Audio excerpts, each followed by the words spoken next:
সম্পর্কের, অর্থাৎ ভাই অথবা বোন সম্পর্কের তারাই গোসল দিবে।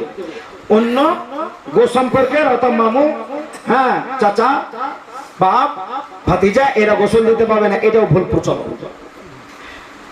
মশলা হলো যে মুর্দাকে যারা গোসল দিবে তারা এক নাম্বার যেন তারা আমানতদার হয়। কি বললাম? এক নাম্বার তারা যেন আমানতদার হয়, দিনদার হয়। অর্থাৎ মুর্দার ভিতরে কোনো খারাপ কিছু যদি দেখতে পাই তাহলে সেটাকে যেন ঢাকা দিয়ে দেয়, সেটাকে যেন চাপা দিয়ে দেয়, সেটাকে যেন ওপেন না করে থাকে। মশলাটা ভালো করে মনোযোগ দিয়ে শুনবেন। সেটাকে যেন ওপেন না করে, ভাইরাল না করে, যার যেন অমুককে গোসল দিতে গেছিলাম তো শরীর থেকে এত বদবু, এত দুর্গন্ধ ছড়াচ্ছিল, হ্যাঁ যা গোসল দেওয়া মনে দিতে পারবো না এরকম মনে হচ্ছিল, এরকম জানে তার মুর্দার নামে কুৎসা না করে থাকে। দেখা গেল গোসল করার সময় তার শরীরের রংটা পরিবর্তন হয়ে গেল, ফসা ছিল কালো হয়ে গেল, হ্যাঁ তার চেহারা ভালো ছিল কুৎসিত হয়ে গেল, সুশ্রী ছিল কুৎসিত হয়ে গেল, সুন্দর ছিল খারাপ হয়ে গেল, তার কোনো কারণে, হ্যাঁ তার আমলের কোনো কারণে এটা হতে পারে। তো এইরকম কোনো খারাপ কিছু দেখলে সেটাকে ভাইরাল করবে না, যেন ভাইরাল যেন না করো, ওপেন যেন না করো, বাস যেন না করো, প্রকাশ যেন না করে। এবং তা থেকে যদি প্রকাশ করে দেয় মানুষের ভিতরে মুর্দা সম্বন্ধে, ওই মাইয়ার সম্বন্ধে, ওই মানুষ সম্বন্ধে খারাপ ধারণা চলে আসবে। এর জন্য দিনদার ও আমানতদার হওয়া লাগবে। তাতে পুরুষ মারা গেছে, তার ভাতিজা হতে পারে, তার বাপ হতে পারে, তার বেটা হতে পারে, তার ভাই হতে পারে, বা আত্মীয় স্বজন কেউ হতে পারে। বেটা আছে 4-5টা কিন্তু আমানতদার না, দিনদার না, অত বুঝেও না, দিনদারও না, গোসল করার নিয়ম বুঝে রাখো, তাহলে ওকেই যে বেটা বলে ওকেই যে গোসল দিতে হবে এটা কিন্তু শরীয়তে মশলা নয়। হ্যাঁ আমানতদার, দিনদার এবং কাছে, আমানতদার, দিনদার, কাছের মানুষ মুর্দা যদি হয় তাহলে ভালো, আর যদি কাছের মানুষ না হয় তাহলে তার যত কাছের হবে তত ভালো, এরকম দিবে। তো মদিনায় একটা ঘটনা এরকম ঘটেছিল, কি জানেন? যে একজন মহিলা, পারসা মহিলা যাকে বলা হয়, তাপসী মহিলা, আল্লাহওয়ালি মহিলা ইন্তেকাল করেছে মদিনার বুকে। হযরত ইমামে মালিক রাদিয়াল্লাহু তাআলা আনহু সে সময় মদিনাতে অবস্থান করেছিলেন, মদিনাতেই থাকতেন সে সময় হযরত ইমামে মালিক রাদিয়াল্লাহু তাআলা আনহু। তো গোসল দেওয়ার সময় মনোযোগ দিয়ে শুনবেন, গোসল দেওয়ার সময়তে যারা যে 3 জন মহিলা থাকে গোসল দিতে, 2 জন মহিলা গোসল দেয়, 2 জন ব্যক্তি গোসল দেয়, আর একজন হেল্পার হিসাবে থাকে, তাই তো নাকি? তো যে 2 জন গোসল দিচ্ছিল ওই মহিলা, পারসা মহিলাকে, আল্লাহওয়ালি মহিলাকে, ওই 2 জনের ভিতরে একজন এমন ছিল যে নামধারী আমানতদার ছিল। কি বললাম? নামধারী আমানতদার ছিল, নামধারী নামাজি ছিল, কিন্তু আসলে বাস্তবে দিনদার অথবা নামাজি ছিল না। নামধারী নামাজি ছিল 1 নম্বর। 2 নম্বর মুর্দার 1 নম্বর শত্রু ছিল ওই মাইয়ার, ওই মহিলা, যে মহিলা মারা গেছে সে মহিলার 1 নম্বর শত্রু। মনে মনে হিংসা পোষণ করত, মনে মনে হিংসা করত, এবং ওই মহিলার, যে মহিলা মারা গেছে ওই মহিলার কুৎসা করে বাড়াতো, গুজব ছড়িয়ে বাড়াতো। কিন্তু মানুষ তো জানতে পারতো না, তাই ভাবতো যে পাড়ার মানুষ, প্রতিবেশী মানুষ, বাড়ির পার্শ্বেকার মানুষ এবং নামাজি মানুষ, সুতরাং এই মহিলাকে গোসল দিতে দেওয়া যাক। আইয়ান ইসলাম এবং ওই মুর্দা মহিলাকে গোসল দেওয়ার সময়তে এই নামধারী নামাজি এই মহিলা কি করেছে জানেন? গোসল দেওয়ার সময় তার ওই সে মুর্দা মহিলার লজ্জাস্থানে তার হাতকে রেখে দিয়ে বলছে যে হায় তুমি দুনিয়া থেকে চলে গেছো, এই স্থান দ্বারা কত পরপুরুষকে আকৃষ্ট করেছ, এখন তুমি দুনিয়া থেকে চলে গেলে এখন কি করবা? এ কথা বলেছে। বলার পর তার হাত একেবারে চুমুকের মতো সেখানে লেগে গেছে। সুবহানাল্লাহ, তার হাত আর ছুটে না। আশ্চর্য কথা, তার হাত আর ছুটে না, ছুটাতে পারে না, টেনেও ছুটাতে পারে না। ওর পার্শ্বে যে আছে ওকে বললো যে হাতটা আমি ছুটাতে পারছি না, লেগে গেছে চুমুকের মতন একবারে, ব্যাপারটা কি আমাকে একটু দেখো। তো ওর পাশে যে ওর সহযোগী যে মহিলা ছিল গোসল দেওয়ার সময় ও আর ছোটাতে পারলো না। যখন ছোটাতে না পারলো দুজন তিনজন মিলে, তখন পার্শ্বেকার যারা আছে আরো সাইডে মানুষ, তারা তো জানতে পারবে না, পারবে না?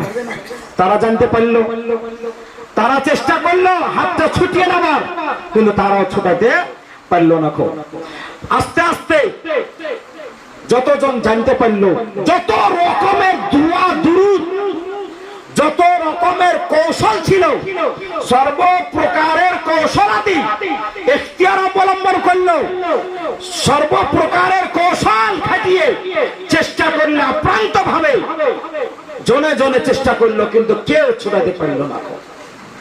কে বলে এই দোয়া পড়ে হাতটা ছোটা ফোন দাও, ছুটে যাবে, সেটাই করলো, কিন্তু কোন দোয়াতে কাজ হলো না। আশ্চর্য বিষয়, আমানতদার কেন হতে হবে?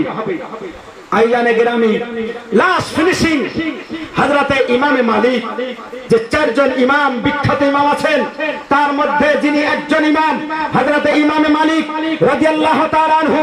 এই চারজন ইমাম বারহাক ইমাম, এই চারজন ইমামের মধ্যে যে কোনো একজন ইমামের অনুসারী হতে হবে। চারজন ইমামকেই বারহাক, হকবাদী, সত্যবাদী বলে মান্য করতে হবে, আর যে কোনো একজন ইমামের অনুসারী হয়ে চলতে হবে।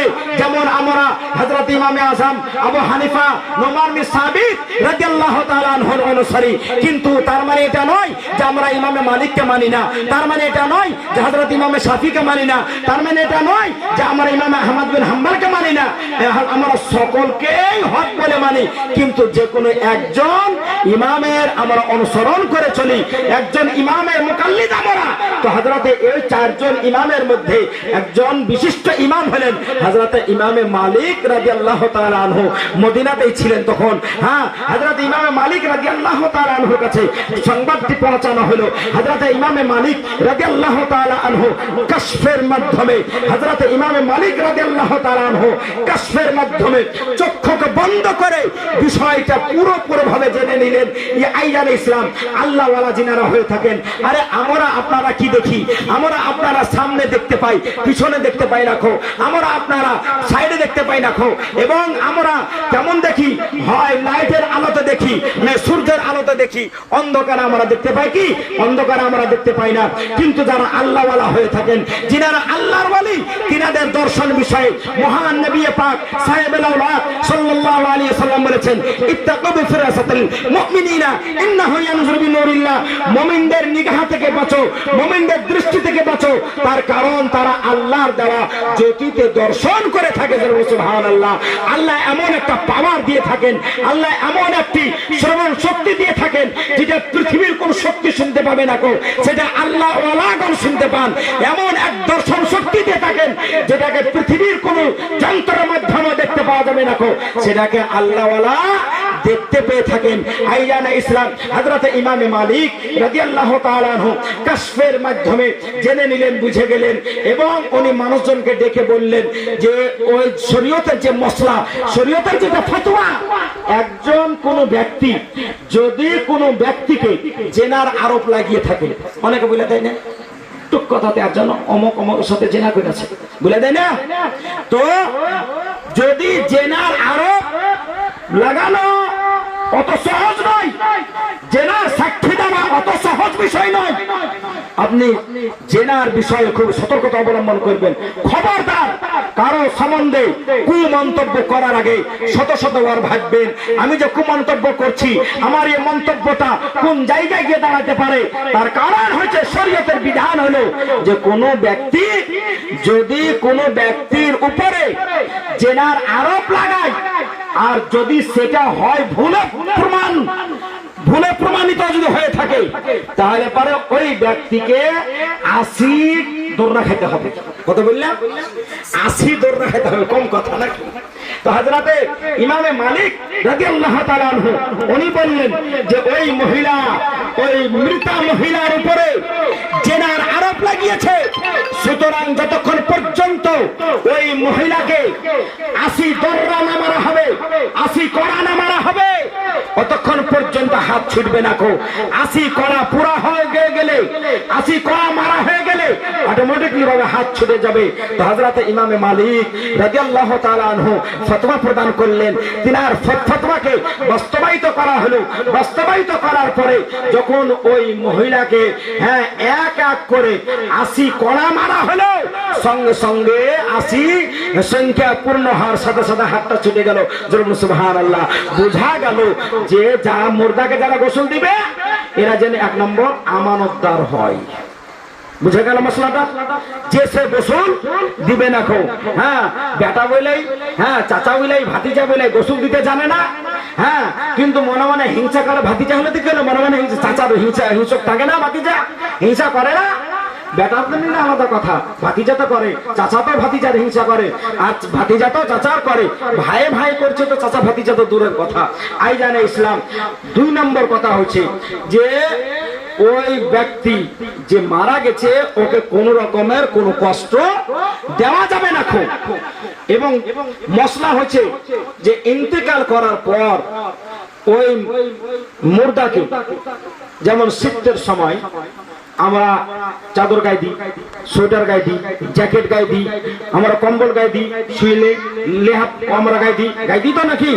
তো কোন একটা মানুষ মারা গেল, তো আমরা ভাবি যে ই তো মারা গেছে, এবার একে আর ঠান্ডাও নাই, এর জন্য ঠান্ডাও লাগবে না, এর জন্য বিছানারও কোনো প্রয়োজন নেই।